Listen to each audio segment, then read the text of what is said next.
요한계시록 12장 11절입니다. 또 우리 형제들이 어린 양의 피와 자기들이 증언하는 말씀으로써 그를 이겼으니 그들은 죽기까지 자기들의 생명을 아끼지 아니하였도다. 아멘. 뉴스를 보면 정치가 요동치고 경제가 흔들리고 문화와 제도가 급변합니다. 마치 파도를 치는 것처럼 풍랑이 일어나서 어디서 무슨 일이 어떻게 벌어지고 어떻게 전개될지 예상하기가 쉽지 않죠. 수많은 세력들이 서로 다투고 싸우고 있습니다. 이런 눈에 보이는 역사 이면에 또 다른 전쟁이 있습니다. 영적 전쟁이죠. 어떻게든 우리를 구원하시려고 하는 하나님께 맞서는 사단과의 싸움입니다. 요한계시록 12장은 이 전쟁이 어떻게 전개되는지 그 끝이 어떤지 잘 보여주고 있죠. 앞으로 성경에 나오는 이러한 전쟁을 하나하나 찾아서 함께 말씀 나누기 원합니다. 그런 동안에 여러분의 삶에 있는 영적인 싸움에서도 승리하시길 바랍니다. 뒤에 숨어서 요한계시록 12장은 뒤에 숨어서 세상을 움직이던 공중의 권세 잡은 자 사탄의 본 모습을 드러냅니다. 12장 9절에 이렇게 말씀하죠. 큰 용이 내쫓기니 옛뱀 곧 마귀라고도 하고 사탄이라고도 하며 온 천하를 꿰는 자라. 그 땅으로 내쫓기니 그의 사자들도 그와 함께 내쫓기니라 말씀합니다. 큰 용, 옛뱀, 마귀, 사탄, 온 천하를 꿰는 자 이렇게 말하죠. 3절에서는 그 모습을 자세히 설명하는데 7머리와 10뿔은 세상 권세를 장악한 듯한 거대한 위협을, 붉은색은 살인과 핍박을 상징합니다. 이 존재는 막연히 공포 분위기를 조성하려는 것이나 추상적인 악이 아니지요. 하나님을 대적하고 교회를 삼키려고 하는 실존하는 악의 우두머리입니다. 그리고 이 용과 싸우는 해를 입은 연약한 여성이 등장하지요. 1절, 2절에 보면 하늘에 큰 이적이 보이니 해를 옷 입은 한 여자가 있는데 그 발 아래에는 달이 있고 그 머리에는 12별의 관을 썼더라. 이 여자가 아이를 베어 해산하게 되매 아파서 애를 쓰며 부르짖더라. 이렇게 말씀하죠. 이 여자는 단순히 한 개인을 말하지 않습니다. 하나님의 구속 역사 속에 이어져 온 언약 공동체, 곧 구약의 이스라엘이자 신약의 교회를 말하죠. 해산의 고통을 겪고 있지만 하나님의 약속을 품고 그리스도를 이 땅에 오게 하는 통로이죠. 그러니까 사탄은 어떻게 하든 그 아이가 태어나지 못하게 합니다. 그 방법이 예수 그리스도의 혈통을 끊는 것이죠. 이스마엘을 통해서 이삭을 죽이게 하고 애굽의 바로를 통해서 이스라엘 백성을 영원히 멸하려고 남자아이가 태어나면 죽이게 했습니다. 다윗을 충동해서 범죄하게 하여 하나님을 떠나게 하기도 하고 아수르를 보내고 바벨론을 보내어서 이스라엘 백성을 영원히 멸하려 했지요. 그러나 다윗의 혈통은 면면이 이어오고 때가 찾아 태어나게 됩니다. 그리고 아이가 태어나면 삼켜버리려고 하지요. 4절에 이렇게 말씀합니다. 꼬리가 하늘의 별 3분의 1을 끌어다가 땅에 던지더라. 용이 해산하려고 하는 여자 앞에서 그가 해산하면 그 아이를 삼키고자 하더니 이 말씀하죠. 이 아이는 예수 그리스도를 말합니다. 이렇듯 예수 그리스도가 태어났을 때 헤롯이 죽이려고 비슷한 시기에 태어난 아기들을 살해하라고 명령하죠. 70살이 된 헤롯에게 이제 갓 태어난 아이가 무슨 경쟁 상대가 된다고 죽이려고 했겠습니까? 거기다가 극심한 질병으로 오늘 내일 할 때였습니다. 사탄이 뒤에서 그의 마음을 충동시켜서 어린아이들을 다 죽이면서까지 태어난 예수님을 죽이려고 했다는 것이지요. 그렇지만 하나님의 일을 막지 못합니다. 결국 낳지요. 5절에 여자가 아들을 낳으니 이는 장차 철장으로 만국을 다스릴 남자라. 그 아이를 하나님 앞과 그 보좌 앞으로 올라가더라 이렇게 말씀합니다. 이 아이는 철장으로 만국을 다스릴 분 예수님이지요. 사탄이 예수님을 십자가에 못 박고 자신은 승리했다라고 믿었지요. 하나님께서는 부활과 승천으로 그 모든 계산을 뒤집었습니다. 그리고 하나님 앞과 그 보좌 앞으로 올라갔지요. 십자가는 패배가 아니었습니다. 하늘 보좌로 향하는 길이었고 사탄의 머리를 깨뜨린 결정적인 한 방이었지요. 하나님은 항상 이깁니다. 예수님은 승천했지만 여인은 남아있죠. 여인은 앞에서 하나님의 택한 공동체 교회라고 했습니다. 여인은 사력을 다해서 광야로 도망합니다.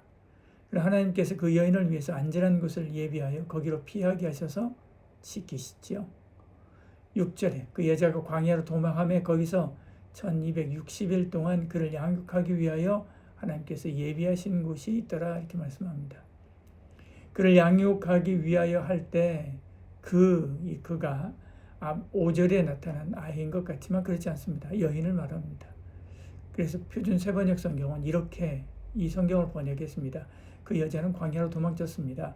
거기에는 1260일 동안 사람들이 그 여자를 먹여 살리도록 하나님께서 마련해 주신 곳이 있었습니다. 이야기하죠. 하나님께서 그 백성과 교회를 지키고 보호하십니다. 초대교회 시대에 얼마나 대단한 박해가 많았습니까? 이때 순교한 사람이 수천 명에서 1만 명까지 된다고 이야기합니다. 우리나라 불교가 들어올 때 2차돈 순교했다라고 하는 것은 아무것도 아니지요. 하나님께서 택한 백성을 지키고 보호했지요. 그 영혼을 지켜서 두려움 때문에 배교하지 않게 하시고 그 육신을 지켜서 환난 가운데 카타콤으로 피하게 하셨지요. 오늘 우리도 여러 핍박과 어려움이 있을 수 있습니다. 하나님께서 예비한 곳이 있는 줄 믿습니다. 그 광야에서 우리는 훈련받고 우리는 양육되고 우리는 자라나게 됩니다. 그때 하늘에서 영적인 전쟁이 벌어집니다. 7절에 10절에요. 하늘에 전쟁이 있으니 미가엘과 그 사자들과 용과 더불어 싸울세 용과 그 사자들도 싸우나 이기지 못하여 다시 하늘에서 그들이 있을 곳을 얻지 못한지라. 그래서 내어 쫓겼다 이야기합니다. 하늘 전쟁에서 용이 패하여 땅으로 쫓겨갑니다. 이것은 그리스도의 구속사역이 우주적인 승리로 확정되었다라고 하는 것을 의미합니다. 사탄이 이미 패배했다면 왜 교회는 여전히 고통받고 있는가? 아직 사탄이 지상에서 활동하고 있기 때문에 그렇습니다. 공중의 권세 잡은 자로 활동하고 있기 때문에 그렇지.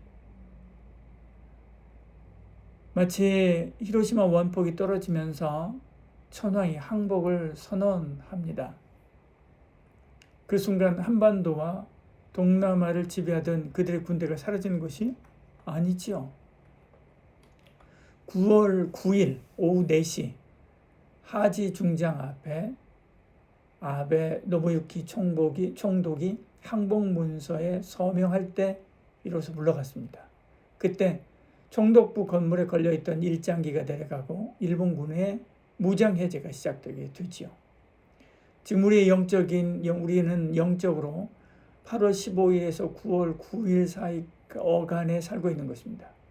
9월 9일과 같이 주님의 천사들과 함께 재림하시는 날이에요. 모든 사탄 마귀를 무장 해제시키고 지옥 무적행으로 집어넣을 것입니다. 그러나 아직은 사탄 마귀가 있죠. 그렇지만 주님이 십자가에서 다 이겨놨습니다. 그런 거 두려워할 것이 전혀 없지요. 그들이 분내어 달려들어도 겁낼 거 없습니다. 12절에 그러므로 하늘과 그 가운데 거하는 자들은 즐거워하라. 그러나 땅과 바다는 화 있을진저. 이는 마귀가 자기의 때가 얼마 남지 않은 줄 알므로 크게 분내어 그들 너희에게 내려갔음이라 하더라 말씀하죠. 우리는 주님이 이겨놓은 싸움을 하고 있는 것입니다. 그런데 우리는 두려움 때문에 그러지 못하죠. 이런 사실을 믿지 못해서 그러지 못하기도 합니다. 사탄은 오늘도 교묘하게 성도와 교회를 공격하고 있습니다. 죄를 기호나 어떤 취향 정도로 여기게 하는 그런 문화들, 진리를 상대화해서 오직 예수를 비웃는 지성, 거룩을 낡은 이념으로 치부하는 분위기, 교회를 그저 세상의 이익단체 중 하나로 축소하려고 하는 시선, 이 모든 흐름의 목적은 하나죠. 예수 그리스도의 주권을 우리의 삶에서 흐릿하게 만드는 것입니다. 그러면 어떻게 이길 수 있는가? 11절에 그 비결이 있습니다. 또 우리 형제들이 어린 양의 피와 자기들이 증언하는 말씀으로써 그를 이겼으니 그들은 죽기까지 자기들의 생명을 아끼지 아니하였도다. 첫째, 어린 양의 피입니다. 사탄의 주무기는 참소, 고발이지요. 내가 그러고도 성도냐라고 정죄하는 것입니다. 이때 우리의 방패는 나의 의로움이 아닙니다. 오직 예수 그리스도의 대속입니다. 우리가 넘어져도 다시 일어날 수 있는 근거는 예수님의 피가 여전히 우리 가운데 유효하기 때문에 그런 것입니다. 둘째는 증언하는 말씀이지요. 말씀은 지적인 장식이 아니라 영적인 전쟁터에서 싸우는 검입니다. 교회가 세상과 타협하지 않는 이유는 우리가 고집이 세거나 복음이 세거나 그래서가 아닙니다. 복음이 유일한 진리이기 때문에 그렇습니다. 셋째는 죽기까지 충성하는 것이지요. 모든 성도가 순교자가 되어야 된다라고 하는 것은 아닙니다. 예수 그리스도를 삶의 최우선으로 두라 하는 것이죠. 내 생명보다 내 성공보다 주님이 더 귀하다고 고백할 때 사탄의 위협은 힘을 잃습니다. 잃을 것이 없는 사람은 두려울 것도 없기 때문에 그렇지요. 우리는 이깁니다. 주님이 이기게 하실 것이기 때문에 그렇습니다. 여러분, 요한계시록 22장은 두려움이 아닌 희망으로 끝납니다. 교회는 광야 같은 세상 한복판에 서 있죠. 그러나 그 광야는 버려진 자리가 아닙니다. 하나님께서 예비하신 곳은 하나님의 교실이지요. 12장 6절에 후반절에 그를 양육하기 위하여 하나님께서 예비하신 곳이 있더라. 무서워서 피하는 것이 아닙니다. 양육하기 위해서 부르신 곳이 광야입니다. 용이 강물 같은 시련을 토해내서 교회를 떠나려 가게 하여 해도 하나님은 땅을 열어서라도 교회를 지킵니다. 그러므로 절대 두려워하지 마십시오. 용은 요란하지만 예수님은 이미 이겼습니다. 우리는 어린 양의 피, 십자가의 복음을 의지하면 됩니다. 말씀의 검을 들고 전진하면 됩니다. 그리고 삶의 주권을 온전히 주님께 맡기십시오. 그러면 우리의 군대 장관 되시는 예수님이 이기게 하십니다. 여러분을 가장 두렵게 하는 용의 입김은 무엇입니까? 경제적인 위기입니까? 자녀 문제입니까? 다음 주부터는 성경에 나오는 전쟁과 다툼을 창세기부터 계시록까지 하나하나 살펴볼 것입니다. 믿음의 선배들이 영적 전쟁을 어떻게 이겼는지 살피고 배워서 여러분의 문제, 영적인 싸움도 다 이기기를 소원합니다. 아멘. 기도하겠습니다. 주님, 우리의 삶이 영적 전쟁의 연속입니다. 넘어지고 패배할 때도 많습니다. 그럼 오늘 말씀처럼 십자가 복음의 신을 신고 말씀의 검을 휘두르며 주 따르기 원하오니 오늘 말씀처럼 이기게 하여 주시옵소서. 이겨놓은 주의 싸움을 누리게 하여 주시옵소서. 예수님의 이름으로 기도합니다. 아멘.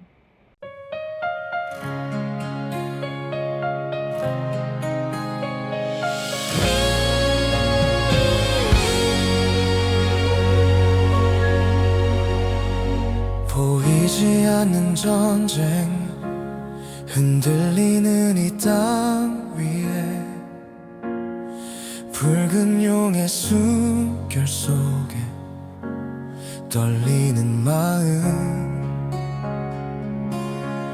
그러나 십자가 그 피 이미 선포된 승리 어린 양의 이름만의 길이 열리네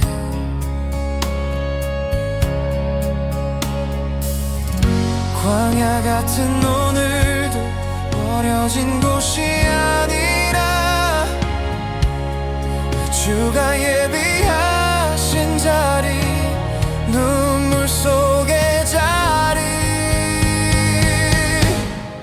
어린 양의 피로 우리는 이기네 증언하는 말씀으로 다시 일어나네 생명까지도 아끼지 않으리 예수 한 분만 높이리 끝까지 따르리 파도 치는 세상에 진리 흐려져 가도 오직 예수 그 이름은 꺼지지 않는 빛. 사탄의 거짓과 두려움 몰려와도 말씀의 검을 들어 노래하리라. 용이 토한 강물 같은 시험 속에서도 주가 여신 땅이 우리를 삼켜주고 광야의 교실에서 믿음 자라나니 보이지 않는 전쟁 속에 승리는 주의 것.